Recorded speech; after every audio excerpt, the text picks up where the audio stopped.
Um, so I've tried to record this video 3 times, and I've lost the files, and I'm going to try and make this short.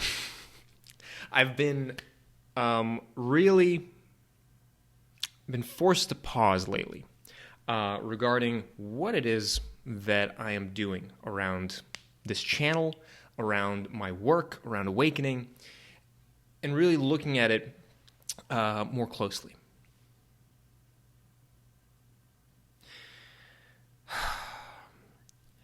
One thing that I've noticed is that I've fallen into a trap.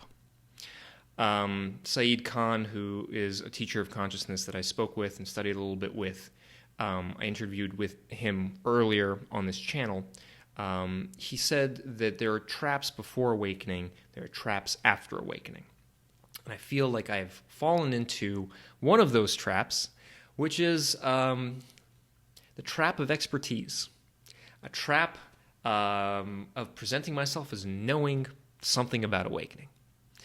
And the reality is I have far more questions than I have answers. And really the only thing that I feel like I can really stand by is that there is we are part of the all. And we have always been, we have always will be. And that connection, that unity is the basis of our existence. We can deny it, we can ignore it, we can forget about it, but it is always there. That, I think, is the only thing that I can really say that I stand by.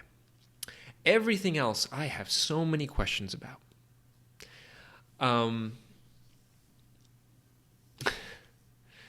And so, I am going to strive to try and show up in the world and in relation to awakening in a different, with a different attitude.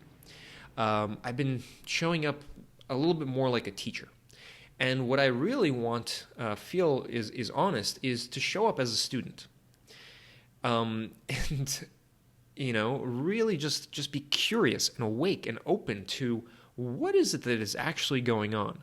Because I don't really understand. And I think that a lot of people who talk about awakening, who maybe have been talking about it for many years, they seem to generate concepts around it. And I wonder if maybe that in itself is another trap that they have fallen into. They seem to know a lot about this state, and they can talk about it, but I really wonder if that isn't another trap itself. And I guess there's so there's that. There's this for me, a personal return to curiosity, humility, innocent questioning that I think needs to happen for my own continued growth and deepening into this state. And what's more, another question that this then leads to, or for me feels related, is what is it that I'm actually doing on this channel? A friend of mine that recently asked me, he watches my videos and my writing, and he said, do you think that you're actually helping people to awaken through your videos, through your work? And I had to say honestly, I was like, I don't know. And honestly, maybe I don't even think so. I don't even think that these videos are even all that helpful for awakening. Really, I'm trying to communicate concepts that I have found helpful. Around how to reconcile the ego and the persona, the rational mind, to this state and this way of being, because I know for me, I've got a strong rational mind, and it helps it to relax. I feel when it has some kind of framework, some kind of understanding, even if it's the understanding that there's no understanding. But the actual experience itself goes beyond even that. it goes beyond even understanding that there's no understanding. It is truly a state that goes beyond mind, goes beyond all thought. And that's not something that you can just convey to someone in a video like this. It's not something you can just explain. And Alan Watts gave this talk on Zen at the Avalon Theater somewhere or other. There's this podcast, Being in the Way, put on by his son, where this talk is presented. And he starts this presentation on Zen by telling the audience that everything I'm about to tell you is a kind of hoax. And that if you walk out of here thinking that you understand anything about Zen, then you've missed the point entirely. And I wonder, maybe I should put that as a disclaimer at the start of any video that I put up, any writing that I do. It feels to me like there is a risk of confusion that there's a risk that people watch my videos or do spiritual study, and they walk away from the study thinking that they understand what it is that they've studied without actually having experienced it. Because I listened to Alan Watts for years, Ram Dass. I read a bunch of different books on this stuff. Had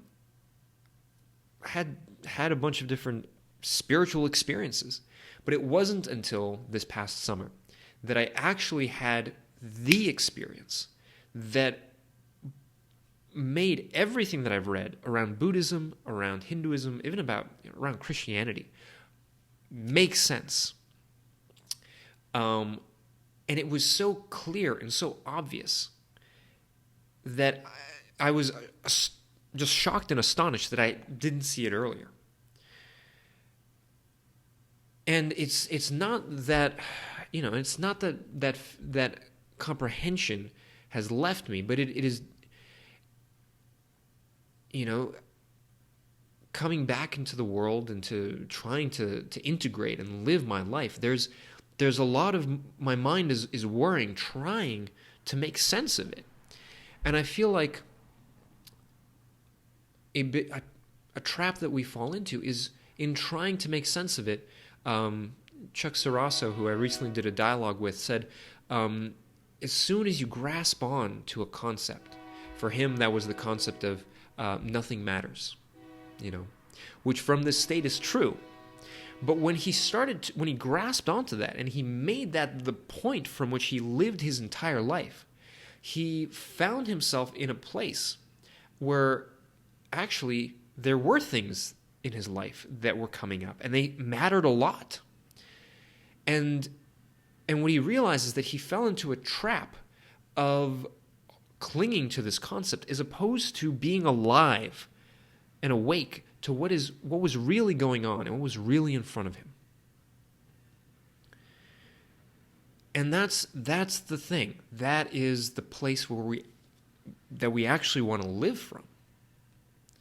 Not from a concept that we grab onto and then use to frame and understand and communicate this stuff, but from a place of real presence. What is going on within ourselves? What is going on right in front of us? And acting and reacting without thought. Just being present. Not wondering what is the thing that I should do next, but acting without thought.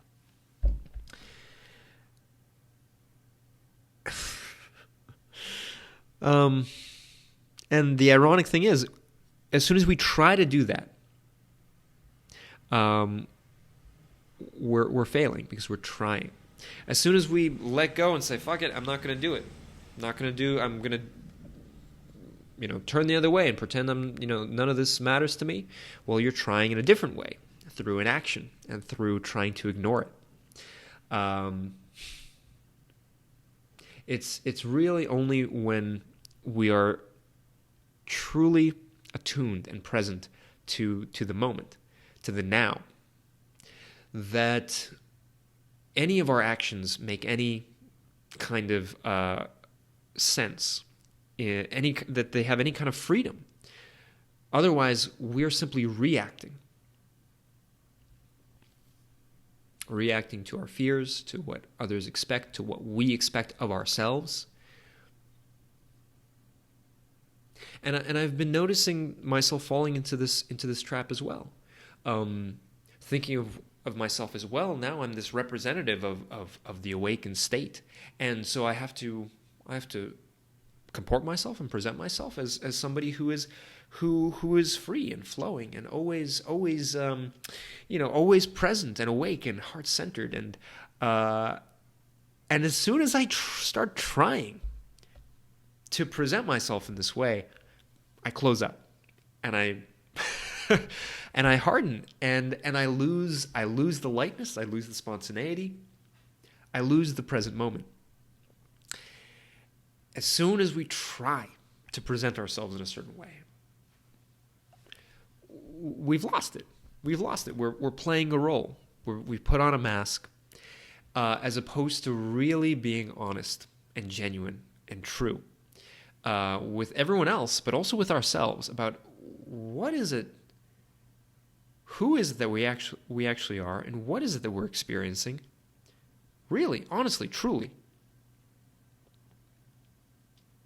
And not being afraid of being judged for it, and not being afraid of people turning away from us, like, oh, they don't have enough experience or expertise, they don't truly understand what's going on.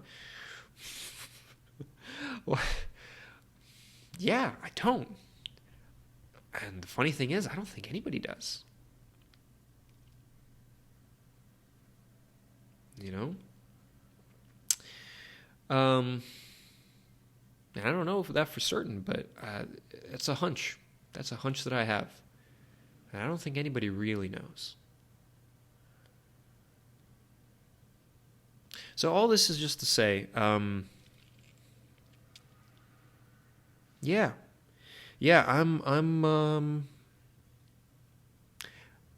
going to be stepping forward into this work with the mentality of a student. And even if I'm teaching or presenting on something, I'm also learning. I'm also a student. A teacher is a student is a teacher. And as we learn, we teach. As we teach, we learn. Something that a good friend of mine and rabbi told me about. And in terms of what it is that I'm trying to do, and this is another important point, the last point, I promise, is that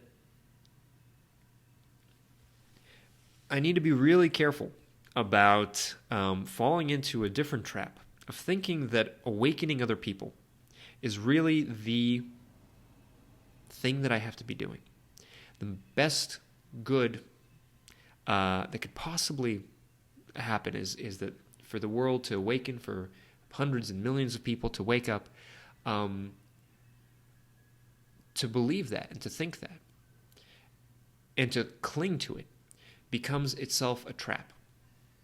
Because that is the very place that all evangelical religions come from.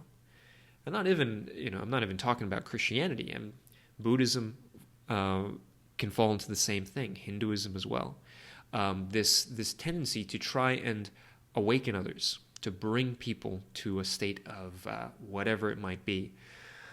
When that becomes your goal and you become fixated on it, you lose the real connection to the source, to the presence, and you become somebody who is striving to wake others up, as opposed to really being awake to what they need.